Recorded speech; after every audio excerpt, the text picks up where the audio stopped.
Votre chat vous a-t-il déjà mordu à l'improviste? Une seconde, il ronronne, tout amoureux, et la suivante, il mordille. Vos doigts deviennent des cibles. Est-ce juste une blague? Une attaque? Ou y a-t-il quelque chose de bien plus profond derrière tout cela? La vérité est que chaque type de morsure a une raison, des avertissements subtils aux signes d'affection. Et comprendre ces morsures peut complètement transformer votre relation avec votre chat. Ignorer les signes, en revanche, peut aggraver le comportement, ou même cacher un problème grave. Dans cette vidéo, vous découvrirez les principaux types de morsures félines, ce que chacune signifie, et surtout, comment réagir correctement, en évitant les frayeurs, le stress et la confusion. Certaines morsures sont des messages. D'autres, une affection déguisée. Et il y en a un qui peut même indiquer que votre chat a besoin d'une aide urgente. Restez avec moi jusqu'à la fin, car aujourd'hui vous apprendrez à lire les dents de votre félin, comme jamais auparavant. Numéro 1, je t'aime, mais assez, la morsure qui fixe des limites, vous caressez votre chat, il ronronne, s'étire de partout, et soudain, sans prévenir, il mordille. Il vous donne une bouchée légère ou pas si légère. Ce qui s'est passé? Avant de penser que votre chat est devenu fou, respirez. Ce n'est pas de l'agression. C'est de la communication. Les chats ont un corps rempli de terminaisons nerveuses, en particulier sur le dos et le torse. Même si vous pensez lui faire un joli câlin, il atteint peut-être la limite de la stimulation sensorielle.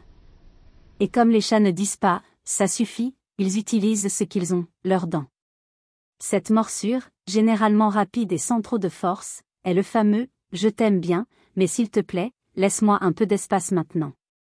Une demande de pause. Un signe de respect. Si vous ignorez cette morsure subtile et continuez à caresser, cela peut dégénérer en quelque chose de plus intense. Non pas parce que votre chat est méchant, mais parce qu'il a essayé de vous avertir et que vous n'avez pas compris. Apprendre à reconnaître les signes avant une morsure est essentiel. Oreilles tournées vers l'arrière, queue qui bat, muscles qui se contractent. Ce sont les alertes silencieuses. Respecter cette limite montre à votre chat que vous l'écoutez, même lorsqu'il parle avec ses dents. Numéro 2, qui est cette odeur? La morsure de la jalousie ou de la confusion. Vous rentrez chez vous, vous allez caresser votre chat comme d'habitude, et il vous mord tout simplement. Pas un miaulement, pas un grognement, juste une attaque surprise. Et vous ne comprenez pas, mais qu'est-ce que j'ai fait? La réponse réside peut-être dans l'odeur que vous portez. Les chats sont des maîtres de l'odorat. Alors que nous reconnaissons les visages et les voix, ils reconnaissent les odeurs. Et lorsque vous rentrez chez vous et que vous sentez l'odeur d'un autre animal, en particulier d'un autre chat ou d'un chien, cela peut être interprété comme une menace. Un envahisseur invisible. Dans l'esprit de votre chat, cette odeur étrange pourrait signifier un danger, une dispute territoriale ou même une infidélité. Oui, ils sont possessifs. La morsure, dans ce cas, est l'équivalent d'un « qui est cet inconnu dans ton manteau ?» Mais calmez-vous, ce n'est pas un signe de manque d'amour. C'est juste l'instinct félin en action. L'idéal est de le laisser vous reconnaître petit à petit, asseyez-vous par terre, parlez-lui doucement, laissez-le sentir vos mains et vos vêtements. Évitez immédiatement tout contact direct, surtout si vous revenez d'un endroit très stimulé. Oh, et si vous voulez faciliter la réconciliation, offrez-lui quelque chose avec son odeur, comme sa couverture préférée ou un jouet. En quelques minutes, il vous reconnaît, à nouveau, et les morsures cèdent la place au ronronnement. Numéro 3, la morsure ludique. Quand le petit chasseur intervient, vous êtes distrait, vous bougez vos mains, et soudain, croquez. Votre chat saute comme s'il attaquait une proie. Ce n'était pas agressif, mais ce n'était pas vraiment affectueux non plus. Ça c'était quoi? Félicitations, vous venez de devenir la cible de l'instinct de chasse de votre chat. Même s'ils sont domestiqués, les chats portent toujours en eux le comportement d'un prédateur. Et l'une des façons dont ils maintiennent cet instinct en vie est par le jeu, en particulier avec des mouvements rapides ou inattendus, comme ceux de leurs doigts, de leurs mains ou de leurs pieds. Pour eux, votre pied qui bouge sous la couverture ressemble à une proie cachée. Votre main caressante peut ressembler à une souris essayant de s'échapper. Et puis, eh bien, le chasseur entre en action. Cette morsure est généralement légère, accompagnée de coups de patte ou de sauts rapides. Ce n'est pas censé faire mal, mais si ce n'est pas redirigé, cela peut devenir une habitude. La solution? Jouets. Beaucoup de jouets. Cordes, plumes, balles, tout ce qui peut bouger et capter l'attention de votre chat sert de proie de substitution. Lorsque vous lui proposez des alternatives, il comprend que le jeu continue, mais sans utiliser son corps comme cible. N'oubliez pas, le jeu est essentiel. Mais votre chat doit apprendre avec qui jouer et comment. Sinon, chaque caresse se transforme en une chasse inattendue. Numéro 4. La morsure d'amour. Quand l'affection devient soin félin, vous êtes sur le canapé, en train de caresser paisiblement votre chat. Il ronronne, lèche doucement votre main, et puis, doucement, vous donne une petite morsure. Rien d'agressif, rien d'effrayant. Juste, inattendu. Qu'est-ce que cela signifie? C'est la morsure d'amour classique. Les chats ne montrent pas d'affection comme le font les humains. Pendant que nous nous embrassons et nous prenons dans nos bras, ils communiquent par des coups de langue, des câlins et, oui, de doux mordillements. Ce comportement vient de l'enfance. Lorsqu'ils sont encore chiots, les mères lèchent et mordillent leurs chiots pour les nettoyer, les stimuler et exprimer leur affection. En vous répétant cela, votre chat dit « Tu fais partie de la famille. J'ai confiance en toi ». Ces morsures sont généralement accompagnées de léchage et de regards détendus. Ils ne font pas mal et semblent presque accidentels, mais ils sont chargés de sens. Il y a juste un détail, les chats ne savent pas à quel point la peau humaine est fragile. Parfois, cette affection se manifeste plus fort qu'elle ne le devrait. Mais ne le prenez pas personnellement. Si les morsures vous dérangent, redirigez simplement son attention vers un jouet ou arrêtez simplement doucement l'affection. Montrer son malaise, sans se battre, aide également le chat à comprendre ses limites. En fin de compte, cette morsure est un saut de confiance. Et si votre chat vous en offre un, vous aurez gagné une place spéciale dans son cœur. Numéro 5. La morsure de la frustration. Quand vous devenez une cible innocente, votre chat est à la fenêtre et observe quelque chose avec attention, un oiseau dehors, un bruit étrange, un mouvement. Soudain, il se tourne vers vous et croque. Une morsure, rapide et forte, qui semble sortir de nulle part. Mais ce n'était pas sorti de nulle part. C'est ce qu'on appelle une morsure d'agression redirigée. Les chats, comme nous, peuvent ressentir de la frustration. La différence est qu'ils ne peuvent pas le rationaliser ou le garder pour plus tard. Lorsqu'ils sont excités par quelque chose, comme un bruit fort, un autre animal en vue ou même un visiteur inattendu, cette énergie accumulée doit pouvoir s'échapper d'une manière ou d'une autre. Et si vous êtes à proximité, vous pourriez involontairement devenir une cible. Ce n'est pas un comportement maléfique, ni un comportement déviant. C'est l'instinct. Ils ont besoin d'exprimer ce qu'ils ressentent, et ils le font souvent avec leurs proches. C'est comme un humain stressé qui claque une porte ou qui crie sur quelqu'un qui n'a rien à voir avec le problème. Si cela se produit, ne réagissez pas de manière agressive. L'idéal est de s'éloigner, de laisser de l'espace et de laisser le chat se calmer. Alors remarquez ce qui a provoqué cette réaction, quelque chose à l'extérieur de la fenêtre? Une odeur étrange? Un bruit fort? Comprendre ce type de morsure est essentiel pour éviter les accidents et protéger le lien entre vous. Parce que parfois, la morsure ne vous concerne pas, mais le monde qui l'entoure. Numéro 6. La morsure silencieuse. Lorsque votre chat souffre, votre chat a toujours été calme, affectueux, voire nécessiteux. Mais dernièrement, il a commencé à vous mordre lorsque vous le touchez, en particulier dans une partie spécifique de son corps. Rien ne semble avoir changé, mais sa réaction, si. Cela pourrait être la morsure de l'inconfort. Et quand cela apparaît, c'est un signe que quelque chose ne va peut-être pas. Les chats sont passés maîtres dans l'art de cacher la douleur. Dans la nature, montrer sa faiblesse peut être dangereux. Ils apprennent donc à camoufler tout signe de détresse. Mais quand on touche une zone sensible, l'instinct parle plus fort, et ils réagissent du mieux qu'ils peuvent, avec un avertissement, avec leurs dents.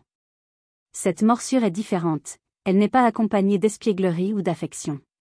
Elle est généralement rapide, directe et localisée. Souvent, chaque fois que vous essayez de toucher le même endroit, la réaction se répète, parfois avec un miaulement plus aigu, des oreilles aplaties ou un corps raide. Il peut s'agir d'un problème dentaire, d'une inflammation de la patte, de douleurs articulaires, de blessures internes, ou même de quelque chose de plus grave. Par conséquent, si votre chat a commencé à mordre sans raison apparente, notamment lors de moments de contact physique, ne l'ignorez pas. C'est peut-être le seul moyen qu'il a trouvé pour demander de l'aide.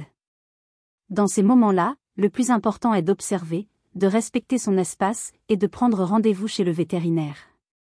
Parce que parfois, une morsure silencieuse crie à l'aide. Numéro 7. La morsure de l'anxiété. Quand le stress prend le dessus, vous n'avez même pas touché votre chat, mais de nulle part, il s'approche, et vous mord. Légère ou grave, la morsure semble survenir de nulle part. Il n'y a aucune blague, aucune affection ou raison visible. Juste un comportement étrange et inattendu. Cela pourrait être la morsure de l'anxiété. Les chats sont extrêmement sensibles à leur environnement. Tout changement, un visiteur, un chantier bruyant, un nouveau meuble, l'arrivée d'un autre animal, peut déclencher un état d'alerte ou de stress constant. Et lorsqu'ils ne parviennent pas à gérer cette tourmente intérieure, la tension se répand dans leur corps. Certains se cachent. D'autres arrêtent de manger. Et certains mordent. Pas par colère. Mais parce qu'ils ne savent pas comment gérer l'anxiété qu'ils ressentent. C'est l'équivalent félin de notre habitude de nous ronger les ongles ou de nous casser les doigts. Une soupape d'échappement. Cependant, dans leur cas, cela peut devenir un comportement répétitif et difficile à contrôler si l'environnement continue d'être une source d'inconfort. Dans ces cas, regardez le contexte, votre chat est-il plus nerveux? Est-ce que ça se cache facilement? Est-ce qu'il mord dans des situations spécifiques, comme lorsqu'il y a du bruit ou du mouvement? Si c'est le cas, il vaut la peine de repenser sa routine, créer un espace sûr, avec des cachettes, des phéromones synthétiques, des jouets apaisants, et, si nécessaire, demander conseil à un vétérinaire comportementaliste. N'oubliez pas, derrière une morsure anxieuse, il y a une demande silencieuse de sécurité et d'équilibre. Numéro 8. Regarde-moi. Morsure, quand votre chat vous dresse, vous êtes sur votre téléphone portable, sur l'ordinateur, ou simplement distrait, et soudain vous ressentez une légère bouchée. Sur les doigts ou la jambe. Votre chat ne semble même pas en colère, il est juste là, à vous regarder comme pour dire « Réveille-toi, humain. Je suis là ». C'est la morsure classique qui attire l'attention. Et croyez-moi, ça marche. Les chats sont des maîtres de la communication silencieuse. Ils miaulent, se frottent, fixent, remuent la queue. Mais lorsque rien de tout cela ne fonctionne, ils ont recours à leur dernier recours, leurs dents. Ce n'est pas une morsure forte ou agressive. C'est plutôt comme un coup de pouce félin, rapide, direct et impossible à ignorer. Elle s'accompagne souvent d'un regard fixe, d'un miaulement discret ou encore d'une marche devant vous peu après. La chose la plus curieuse? Ce comportement est presque toujours appris. Si à un moment donné votre chat vous a donné une petite bouchée et que vous avez répondu par de la nourriture, de l'affection ou du jeu, il a enregistré « Ah, c'est comme ça qu'on fait ». En d'autres termes, vous avez été formé. Mais ne vous inquiétez pas. La meilleure façon de gérer ce type de morsure est de renforcer les comportements positifs. Au lieu de réagir à la morsure, attendez qu'il demande de l'attention d'une autre manière et récompensez-le ensuite seulement avec de l'affection ou une friandise. Au fil du temps, il apprend que mordre n'est pas la meilleure stratégie. Et vous maintenez le lien, sans devenir un mordeur officiel en service. Parce que oui, même quand il mord, le chat vous apprend quelque chose. Numéro 9. La morsure qui est un appel à l'aide. Toutes les bouchées ne sont pas une blague. Chaque bouchée n'est pas de l'amour. Parfois, la morsure de votre chat est un dernier recours. Un appel à l'aide. Si votre chat a commencé à mordre de manière inattendue, plus fréquemment ou plus fort que d'habitude, surtout si cela ne fait pas partie de sa routine, il est temps d'y prêter attention. Il essaie peut-être de dire « Il y a quelque chose qui ne va pas chez moi, et je ne sais pas comment te le montrer ». Des problèmes dentaires, des inflammations, des douleurs musculaires, des infections, des changements hormonaux ou même des problèmes neurologiques peuvent affecter le comportement de votre chat avant même l'apparition des symptômes physiques. Il en va de même pour le côté émotionnel. Un traumatisme, une anxiété constante, la solitude et les changements de routine peuvent également rendre le chat plus réactif, et il utilisera ce qu'il a à sa disposition, ses dents. Par conséquent, si les piqûres sont plus fréquentes, intenses ou imprévisibles, ne les ignorez pas. Veuillez noter. Prenez note. Et emmenez-le chez le vétérinaire. Vous connaissez votre chat mieux que quiconque. Si quelque chose ne semble pas correct, ce n'est probablement pas le cas. Et maintenant que vous comprenez les différents types de morsures, vous avez un super pouvoir entre vos mains, le pouvoir d'entendre votre chat plus clairement, même lorsqu'il parle avec ses dents. Avez-vous aimé le contenu? Laissez un commentaire ci-dessous avec le type de morsure que votre chat donne habituellement et quelle astuce vous essayerez en premier. Oh, et n'oubliez pas, aimez, partagez avec les amoureux des chats et abonnez-vous à la chaîne. Après tout, quand on comprend mieux ce que ressent le chat, tout change. Maintenant que vous connaissez les 10 types de morsures félines, vous avez peut-être réalisé quelque chose d'important. Aucune morsure n'arrive par hasard. Chacun porte un message, un sentiment, une demande, que ce soit d'affection, de respect, d'attention ou d'aide. Comprendre ces morsures, c'est comme apprendre une nouvelle langue. Un langage silencieux et nuancé qui vous rapproche de votre chat plus que jamais. Parce qu'au final, ils ne mordent pas seulement par instinct, ils mordent pour communiquer. Et quand vous écoutez avec votre cœur, même vos dents ont du sens. Si cette vidéo vous a aidé à voir votre chat sous un autre jour, laissez un j'aime et partagez-la avec cet ami qui demande toujours « Pourquoi mon chat me mord-il ?» Et bien sûr, abonnez-vous à la chaîne pour ne rien manquer du contenu futur. Et maintenant, dites-moi, laquelle de ces morsures votre chat donne-t-il le plus? Avez-vous pu en identifier certains dont vous ne saviez pas pourquoi? Commentez ci-dessous, j'adorerais lire et répondre. Parce que comprendre son chat, c'est la première étape pour l'aimer encore plus.